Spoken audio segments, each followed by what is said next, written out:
Hello all, and thank you for joining me for my dissertation presentation into the LGBTQ student mental health and engagement with counselling services.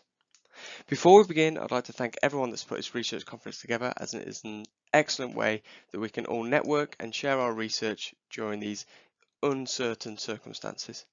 A slight disclaimer before we begin.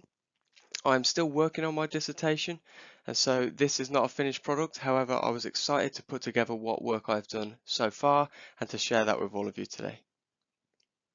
So a short introduction of who I am. My name's Jack Riley. I'm in my 5th year at Bang University studying the Master's Counselling course. I did my undergraduate here at psychology, so I've been here a long time. And throughout my time, I developed an interest in Bangor's student counselling services, which I've engaged with myself, a lot of my friends have engaged with, and so I wanted to focus my research on that area. Now, unfortunately, because we're short on time, I can't share all my studies and my literature review with you. However, I picked out 5 important studies which I think reflect mental health in UK students quite accurately. The first off shows increased referrals from 2015 to 2018 to student counselling services. This demonstrates that over the past few years, UK further education and university students, they're experiencing more mental health problems and are seeking out more help from student counselling services across the country. The next study shows that 78% of students reported showing some form of mental distress in the last year. However, although this is not mental health and they didn't seek counselling, it does show that a high intensity do experience these mental distress, which can then lead to bigger problems and help seeking behaviours. The next study, conducted by Shvetkovsky, Hjorm and McKinnon, showed that although students would begin university with a higher mental health score than their peers due to socio-economic factors and social support, during university they were projected to go on a downhill trajectory and finish with a lower mental health score than those of their peers who did not go to university. Again, this shows how student life might be stressful upon students and cause their mental health to deteriorate through their time. Evans, Bira, Gastelum, Weiss and Vanderford also found that graduates were 6 times as likely to experience depression or anxiety compared to their peers that didn't attend higher education. This statistic was especially potent for transgender, female and LGBTQ communities. Finally, Blanco, Okida, Wright, Hassan, Grant, Liu and Olfson also showed that these statistics are not only present in UK education but other cultures as well, such as America, Canada and Australia. Another area of literature that I'd like to cover was the studies into mental health within the LGBTQ population. McConnell, Clifford, Korpak, Phillips and Burkitt found that the LGBTQ population presented lower mental health scores and were at more risk of negative health behaviours compared to the standard population. These findings are also mirrored in studies by Mulaney, Mastansky, Van Wagen, Burkitt, Eister and Corliss, who found that the LGBTQ population had a higher risk of suicidal thoughts, substance abuse and self-harm. In 2019, Wrightson conducted a study in which he found that the LGBTQ community were more likely to access counselling services than that of the standard population. However, they still reported many negative experiences associated with counselling, affecting how often the LGBTQ community would seek out help-seeking behaviours. In addition to this, Gorczynski, Sims-Schouten, Hill and Wilson found in a study conducted in 2017 that the UK university mental health literacy is very poor and students struggle to know when to access help and how. This may suggest that the LGBTQ population that has already suffered from negative experiences associated with counselling may also have a more uphill battle as mental health literacy is so poor in students. However, few studies look at the UK population of LGBTQ population and let alone the student population of LGBTQ. Based on the literature, I developed 3 research questions which I thought would be important to answer and would further the research into the topic. Firstly, do LGBTQ students present poorer mental health scores compared to heterosexual students? Research into LGBTQ UK students' mental health is quite vague, and so it would be important to answer this question as as concisely as possible. I hypothesized that students who identified within the LGBTQ community would display worse mental health scores on common mental health tests than those who identified as heterosexual. My second research question was, do LGBTQ students engage less with counselling services when compared to heterosexual students? Based on the literature, I hypothesized that LGBTQ students will engage with counselling services less than heterosexual students. Finally, I wanted to research whether LGBTQ students present unique reasons for not engaging with counselling. I hypothesized that LGBTQ students would report more unique reasons for not engaging with counselling services, such as negative bias or stigma. All participants were collected on a volunteer basis using Bangor University's SONA system. All participants were Bangor University psychology students, and there was no exclusion criteria. Participants were promised 2 SONA credits for their involvement in the study. 78 responses were collected in total, however 6 had to be excluded from results due to inconsistent completion of consent forms. 3 different questionnaires were used to measure participants' psychological distress. These questionnaires are commonly used within the counselling and therapy workplace to assess clients' mental health. Certain items were removed from some questionnaires as they were deemed risky, and the study was completed online and so immediate support was not available. The first questionnaire used was the Clinical Outcomes in Routine Evaluations outcome measure, the COROM. This measured psychological distress and was made up of 28 items. 6 were removed due to ethical considerations as they were deemed too risky. The second questionnaire was the Patient Health Questionnaire, which measured the severity of depressive symptoms. This was made up of 8 items, with 1 being removed due to ethical considerations. The final questionnaire was the Generalized Anxiety Disorder 7. This measured the severity of symptoms related to generalized anxiety disorder and was made of 7 items. This study used an independent measures design and had 3 independent variables: sexual orientation, gender identity, and year of study. The dependent variables collected were also psychological distress, severity of depressive symptoms, severity of signs related to generalized anxiety disorder, and engagement with counselling services, including the length of this engagement.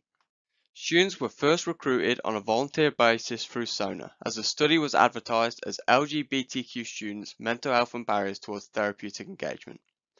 Participants were then linked to an external site, JISC Online Surveys, where they were to complete the study. Participants were first met with an information sheet that gave information about the study, what it involved, the benefits and risks, the right to withdraw, and relevant contact information.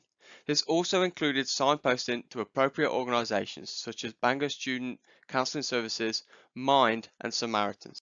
After the information sheet had been read, the participants were then shown a consent form, which must be fully completed to continue. The option to withdraw is thoroughly explained without, and their email address is requested for SONA credits. However, it is not required to continue. The student could only progress once full consent was given. After full consent had been received, they were given a demographic questionnaire which had 8 questions, which covered age, year of study, gender identity, sexual orientation, and engagement with counselling services. Once demographics had been completed, participants then continued on to complete the COROM, PHQ-9, and GAD-7. Once all questionnaires had been fully completed, participants were met with a debriefing page, which explained the full aims of the study, reiterated the right to withdraw, once again showed the contact information for researchers and the ethical committee, and finally signposted to helpful organisations for mental health, such as Bangor Student Counselling, Samaritans, and Mind. Ethical approval was granted by the School of Psychology Ethics and Research Committee on the 24th of February 2020. The first set of results compared the scores gained on the core arm between the heterosexual group and those identified in the LGBTQ group. The heterosexual had a mean of 87.875, a standard deviation of 14.715, and a range of 53, whereas the LGBTQ had a mean of 90.237, standard deviation of 13.202, and a range of 51. With regards to the PH9 scores, the heterosexual group had a mean of 19.52, a standard deviation of 6.172, and a range of 23, whereas the LGBTQ group had a mean of 22.81, a standard deviation of 6.474, and a range of 25. Finally, the GAD7, the heterosexual group, had a mean of 14.84, standard deviation of 5.871, and a range of 21. The LGBTQ group had a mean of 17, standard deviation of 5.416, and a range of 21. The second lot of results compared the engagement with counselling between heterosexual and LGBTQ groups. These two graphs show the engagement with counselling services as well as whether they had a mental health diagnosis. These statistics offer more in-depth information into those who received therapy without a mental health disorder and those who did not receive therapy after being diagnosed with a mental health disorder.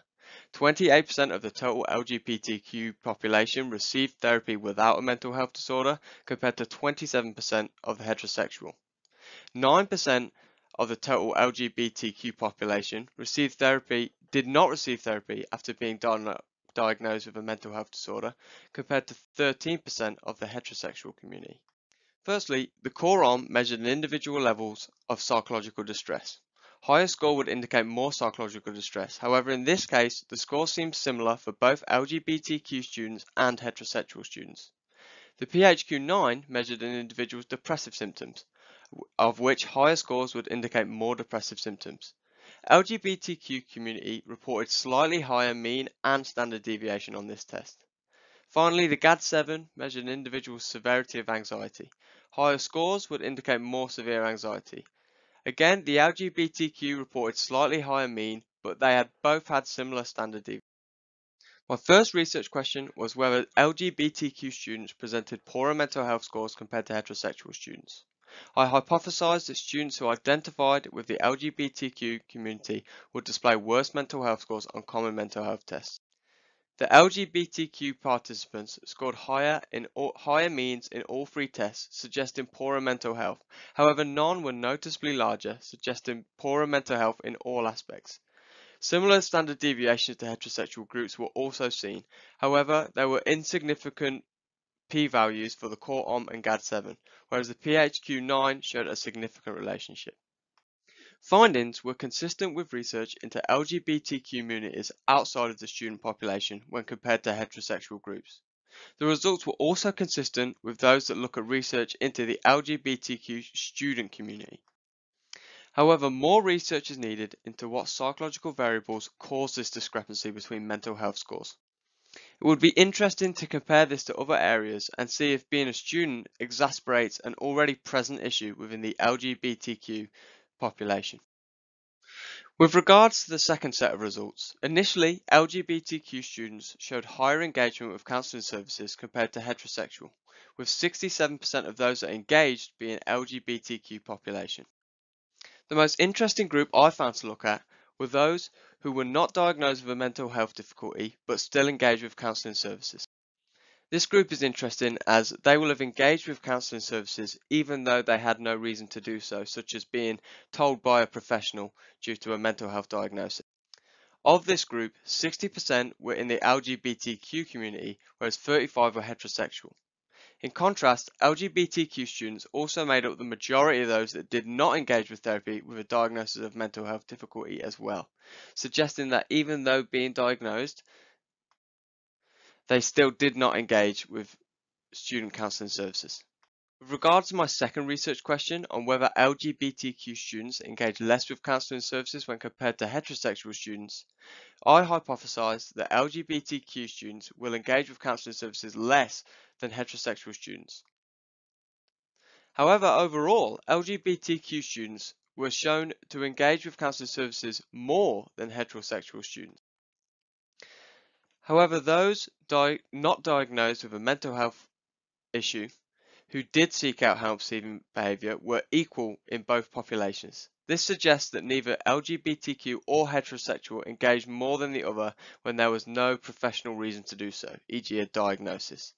However, heterosexual students were more likely to not engage in support even with a diagnosis. The literature surrounding LGBTQ engagement focuses on barriers preventing access to healthcare. The literature suggests that perceived barriers will prevent LGBTQ population from accessing help due to the avoidance of support due to a perceived lack of social support. From this literature, an assumption was made that because the LGBTQ has more barriers, therefore they will engage less with counselling services. However, my analysis seems to contradict that literature. Even though more barriers, there seems to be more engagement. But my full analysis of the data is still not yet complete, as I still have more to work on. So I will look further into the barriers and the reasons why LGBTQ engages more at Bangor University.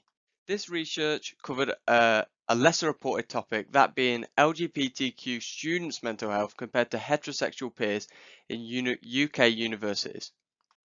It also lends heavy support to research from different samples, such as LGBTQ mental health, so that similar results suggest LGBTQ link with mental health being poor. Studies such as this are important as research into students accessing counselling and therapy can help improve an important service by highlighting those more at risk and giving more insight into why students have such poor mental health. Thank you for joining me on my dissertation presentation. Questions are very much appreciated and will be answered to the best of my knowledge, and the following slide contains references used throughout my presentation. Thank you once again.